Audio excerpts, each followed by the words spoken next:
नमस्कार, प्रणाम। आप सभी का स्वागत है हमारे अपने यूट्यूब चैनल में। तो ये एक ब्लॉगिंग चैनल मैं बनाया हूँ, जिसमें आज से हम लोग कुछ चीज़ें इस पे डालते रहेंगे ताकि आप लोग भी अपडेट रहें। जैसे मैं एक डीएलएड का स्टूडेंट था। डाइट सोनपुर गवर्नमेंट कॉलेज था, जिसमें से अभी हम लोगों ने वहाँ से डीएलएड कंप्लीट किया है। और जिसमें हमारा सेशन था ये 22-24 का, 2022 से लेकर 24 तक, जिसमें अभी भी हम लोग का रिज़ल्ट आया नहीं है। रिज़ल्ट का ही वेट कर रहा हूँ मैं भी, और मेरे साथ बहुत सारे ऐसे स्टूडेंट्स हैं जो रिज़ल्ट का वेट कर रहे हैं। तो रिज़ल्ट तो आज नहीं तो कल आना ही है। तब तक आप चाहे हम उस चीज़ के बारे में सोचने से कोई फ़ायदा विशेष है नहीं। तो रिज़ल्ट जो भी हो, रिज़ल्ट तो आएगा ही। अब जितना इतना लेट हो गया है तो क्या कर सकते हैं। अब हम लोग एक दो दिन, 4 दिन, 10 दिन के अंदर रिज़ल्ट आ ही जाएगा। तब तक बैठने से तो कोई विशेष फ़ायदा नहीं है। और सभी जानते हैं कि टीआरई 4 का भी वैकेंसी हो सके आए। अगर जो भी उसमें डाउट है, बाकी सभी लोग मुझे जहाँ तक उम्मीद है कि सभी लोग बिहार एसएससी का जो इंटर लेवल पे एग्ज़ाम था वो फॉर्म आप लोग भरे ही होंगे लोग। और उसके साथ साथ एनटीपीसी का आप लोग फॉर्म जरूर भर रहे होंगे। एसएससी है, एसएससी जीडी हुआ, इसके बाद एनटीपीसी हो गया, आपका बिहार एसएससी हो गया। तो ये सब तमाम एग्ज़ाम्स हैं जो कि एक ही साथ कंडक्ट होने वाली है। बिहार एसएससी को काफ़ी टाइम्स हो गया फॉर्म भराए हुए, तो उसका भी एग्ज़ाम्स हो सके तो होगा, मतलब 2-4 महीने के अंदर हो। तो मैं भी अभी तैयारी उसी चीज़ का कर रहा हूँ, क्योंकि अगर देखा जाए तो बहुत सारे स्टूडेंट हैं। कुछ लड़के टारगेट लेकर तैयारी कर रहे हैं, कुछ लड़के मतलब बिहार एसएससी का स्पेशल तैयारी कर रहे हैं, तो एनटीपीसी का नहीं।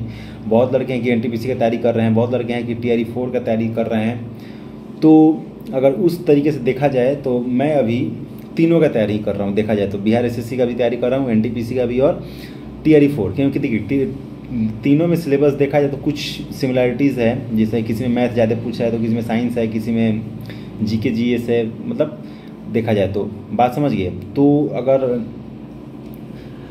इसीलिए मैं कोई पर्टिकुलर एग्ज़ाम का ऐसे देख के टारगेट करके नहीं कर रहा हूँ। मैं तीनों का एक ही साथ लेकर चल रहा हूँ। बिहार एसएससी हो, चाहे ये आपका टीआरई 4 हो या एनटीपीसी हो।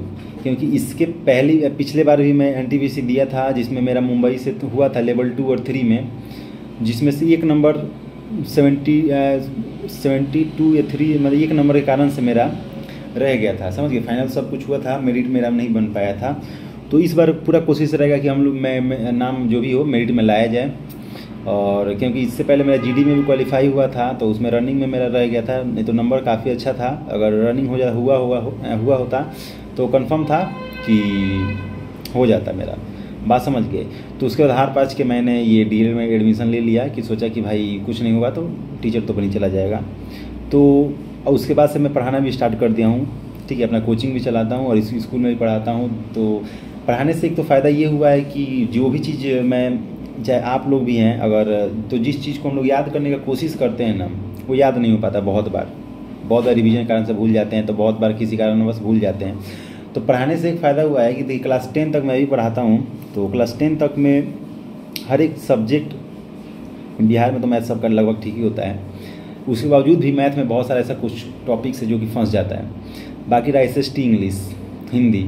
तो हिंदी मैं नहीं पढ़ाता हूँ, और हिंदी थोड़ा सा उतना कम मैं जानता हूँ। लेकिन इंग्लिश का है तो इंग्लिश में स्पेशल स्कूल में पढ़ाता हूँ, और इंग्लिश और एसएसटी मैथ तीनों सब्जेक्ट मैं स्कूल में पढ़ाता हूँ। और बात रहा इधर कोचिंग में, तो कोचिंग में भी हिंदी को छोड़ के मैं सारे सब्जेक्ट को पढ़ाता हूँ, साइंस, इवन साइंस को भी। बात समझ गए। तो उस तरीके से मेरा हर एक चीज़ तो रिवीजन में रहता ही है। और बाकी बात रहा इसका, तो तैयारी का, तो तैयारी देखिए, तैयारी तो हो ही रहा है। मतलब इसका मतलब ये है कि बस उस चीज़ को हम रिवीजन में डाल के रखें। इसीलिए मैं तीनों एक साथ कवर कर पा रहा हूँ।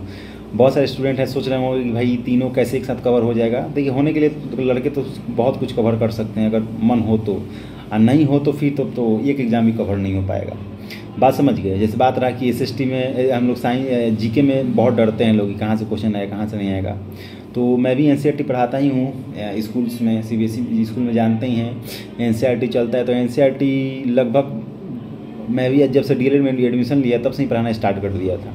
बात समझ गए। गवर्नमेंट कॉलेज था डाइट सोनपुर में, तो उस समय से कोई ज़्यादा टेंशन वाली बात थी नहीं। तो जाता था कॉलेज सप्ताह में 1 दिन 2 दिन वैसे ही जाता था, और मतलब घींच घाँच के चला गया और एडमिशन करा के उसके बाद से अपना वहाँ से कैसे भी तरीके से कंप्लीट कर लिया हूँ। और दिक्कत तो काफ़ी आई थी कॉलेज में ना जाने के कारण से, लेकिन तब भी मैंने कंप्लीट कर लिया उस चीज़ को, इधर उधर करके पैसे दे दा के जैसे भी हुआ मैनेज करके। तो पढ़ाने से फ़ायदा है कि रिवीजन हमें है, और रिवीजन होने के कारण से बहुत चीज़ें हैं कि उसका बहुत टेंशन नहीं रहता है कि क्या करना है क्या नहीं करना है। तो आप लोग भी बैठे बैठे अगर डीएलएड के स्टूडेंट हैं तो आप लोग भी कुछ कर सकते हैं, पार्ट टाइम कोचिंग पढ़ा सकते हैं, स्कूल पढ़ा सकते हैं, उससे कुछ आपका लॉस होगा नहीं। बहुतों को लगता है कि टाइम लॉस हो रहा है, तो ऐसा कुछ होने वाला नहीं है। आप लोग इजीली पैसा के लिए कुछ तो पार्ट टाइम कर सकते हैं ताकि अपना फाइनेंशियली इंडिपेंडेंट हो सकें, और बाकी तैयारी में भी बहुत अच्छा रहेगा। रिवीजन के तौर पे भी आपके लिए बहुत सपोर्ट मिलेगा कि भाई चलो भाई कुछ ना कुछ हुआ, बात समझिएगा। और सरकारी कॉलेज में आपका अगर एडमिशन है तो और टेंशन कम है आपके पास।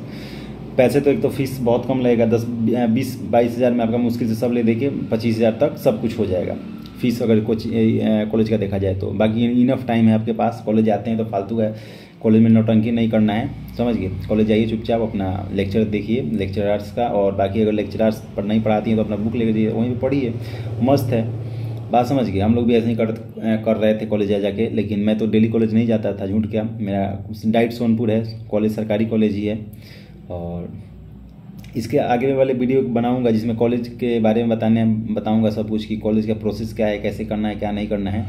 इवन मेरा सीटेट भी क्वालिफाइड है, और देखते हैं हर एक चीज़ मतलब है कि बस एक बीपीएससी का एग्ज़ाम है, तो बीपीएससी में लेट हो गया है, तो जिसके कारण से एनटीपीसी में हम भी लग गए हैं, और बिहार एसएससी के बारे में। और तो कल से मतलब कल से हम लोग डेली सुबह में एक ब्लॉग डालेंगे, जिसमें ब्लॉग में देखिए फालतू ब्लॉग्स नहीं होता है। ब्लॉग्स में ये नहीं रहेगा कि दुनिया भर का फालतू की चीज़ें, क्या मैं कहाँ घूम रहा हूँ क्या, ये सब चीज़ें नहीं, सिर्फ पढ़ाई से रिलेटेड हम लोग डालेंगे। क्या आज का सबसे पहले तो उसमें रूटीन फॉलो होगा, अपना एक शेड्यूल बनाएंगे इवनिंग में ही। इवनिंग में शेड्यूल बना के खाना खाने के बाद ये शेड्यूल बनाइए, और उसको शेड्यूल को अच्छे से रख के सो जाइए। सुबह उठते ही बस अपना एक रूटीन, जिस टाइम से हम शेड्यूल बनाए हैं 4 बजे से सुबह या 5 बजे से, जितने बजे से बनाए हैं उस शेड्यूल को क्या करना है उस टाइम से हमें फॉलो करना है। अब फॉलो करके जितना भी मैक्सिमम हमने सिलेबस को ट्राई करना है कि हम लोग उसको क्या कर पाएँ, कवर अप कर पाएँ, बात समझ गए। और बाकी रहा कुछ चीज़ें तो डाउट, तो देखिए इंग्लिश के बारे में मैं बता देता हूँ कि इसी चैनल पे ब्लॉग तो चलेगा ही कुछ चीज़ें, और बाकी इसी चीज़ पे इंग्लिश ग्रामर से रिलेटेड जैसे जो भी बीपीएससी में क्वेश्चन आया हुआ है, चाहे बीपीएससी में हो, चाहे आप लोग देखें तो सीटेट का एग्ज़ाम बहुत सारे स्टूडेंट्स का नहीं क्वालिफाई हो पाया है, तो सीटेट में भी जो चीज़ें ग्रामर पोर्शन में पूछे जाते हैं उस चीज़ के बारे में हम लोग डिस्कस करेंगे, क्योंकि सीटेट भी मेरा निकला हुआ है, क्वालिफाइड हूँ मैं भी सीटेट में, तो उससे का भी कोई टेंशन नहीं है, बात समझे। तो उससे रिलेटेड वीडियो चलता रहेगा। और इस चैनल पे ही इंग्लिश में अगर कोई भी स्टूडेंट बहुत वीक हैं, जिसको इंग्लिश अगर जीरो आता हो, बिल्कुल जीरो, वो भी स्टूडेंट प्लीज़ इस चैनल को सपोर्ट करिए। उसके बाद आपको 100% फ़ायदा मिलेगा इस चैनल के माध्यम से। फालतू चीज़ें मैं भी नहीं डालता, क्योंकि मैं भी गांव से ही, एकदम छोटे से गांव से आता हूं, और छोटे से गांव से आने का मतलब आप लोग समझ सकते हैं कि फैमिली, चाहे आप लोग सोसाइटी देखेंगे तो उतना डेवलप नहीं होता है, किसी के भी घर, आपका हो चाहे मेरा हो, बात समझे। तो हम लोग का कोशिश रहेगा कि जैसे हम भी हिंदी मीडियम से पढ़े हुए हैं, और हिंदी मीडियम से पढ़ने के बाद डायरेक्टली मैं इंग्लिश मीडियम में कन्वर्ट हो गया, समझ गए, सीबीएसई से। जैसे 10th तक तो मेरा बिहार बोर्ड ही था, और बिहार बोर्ड 11th में भी बिहार बोर्ड, 12th में भी बिहार बोर्ड। तो उसमें ये था कि मेरा जो लैंग्वेज था मीडियम एग्ज़ाम का, वो चेंज कर लिया था 11th और 12th में। 10th में बिहार बोर्ड थे और हिंदी मीडियम से लिखे थे, तो काफ़ी मज़ा आता था उस समय, तो लगता था कि बहुत कुछ जानते हैं लोग। लेकिन जैसे इंग्लिश मीडियम में कन्वर्ट हुआ तो वो इंग्लिश सर से ऊपर जाने लगा था।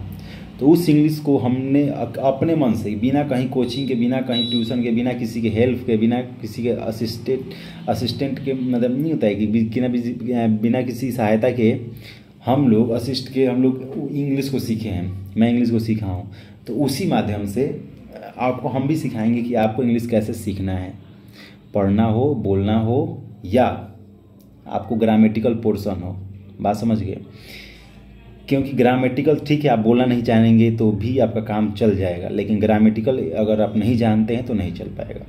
तो प्लीज़ इस चैनल को सब्सक्राइब करिएगा, सपोर्ट करिए, ताकि हम लोग भी आगे बढ़ सके। और उस चीज़ को बहुत सारे स्टूडेंट ऐसे हैं जो कि बिल्कुल जीरो लेवल है, तो हम लोग बिल्कुल जीरो लेवल से ही शुरू करने वाले हैं। बस रिजल्ट का मैं भी इंतज़ार कर रहा हूँ, नहीं तो मेरा भी सेटअप ऑनलाइन तैयार हो चुका है लगभग, और वीडियो बनाना, इस पर हम लोग ग्रामेटिकल एक एक पोर्शन डेली कवर अप करेंगे, बात समझिए। तो प्लीज़ सपोर्ट करिए चैनल को, और चैनल को अगर फर्स्ट टाइम आप हैं तो लाइक करिए, सब्सक्राइब भी करिएगा, सब्सक्राइब करके लाइक करिए, कमेंट करिए, और चैनल को ज़रूर शेयर करिएगा ताकि हर एक उस बच्चे के पास पहुंच सके जो इंतज़ार कर रहा है इंग्लिश के लिए। और अब इसके बाद से, क्योंकि देखिए बैठने से कोई फ़ायदा है नहीं, और मैं कोचिंग भी पढ़ा रहा हूँ, स्कूल भी पढ़ा रहा हूँ, तो मैं भी ये सोच रहा हूँ कि अब देखिए बैठे बैठे कुछ होगा नहीं। तो मेरा भी अब मकसद यही रह गया है कि अब या तो एजुकेशन सेक्टर से जुड़ के पैसा कमाना है, चाहे कुछ भी, हर एक आदमी का एक मकसद है, पैसा कमाना है, पैसा तो हर एक किसी को चाहिए भाई।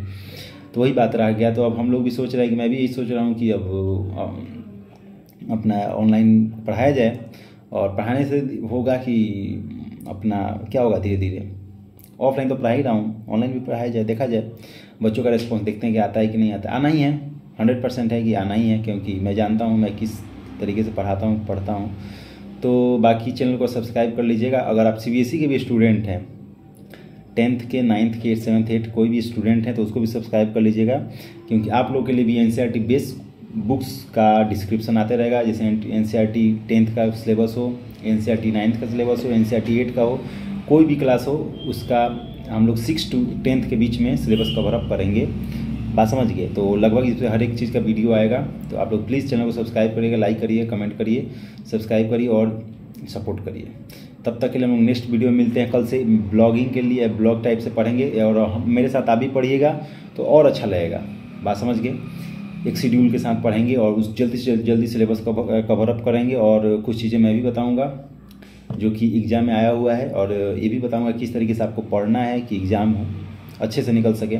जैसे मैं NTPC निकाला था, फर्स्ट पेपर और सेकंड पेपर दोनों, तो क्या उसका स्ट्रेटजी था वो भी आपसे हम लोग डिस्कस करेंगे वीडियो के माध्यम से, बात समझ गए। जब तक के लिए आप चैनल को सब्सक्राइब कर लीजिए और लाइक कमेंट करिए। तब तक मिलते हैं नेक्स्ट वीडियो में।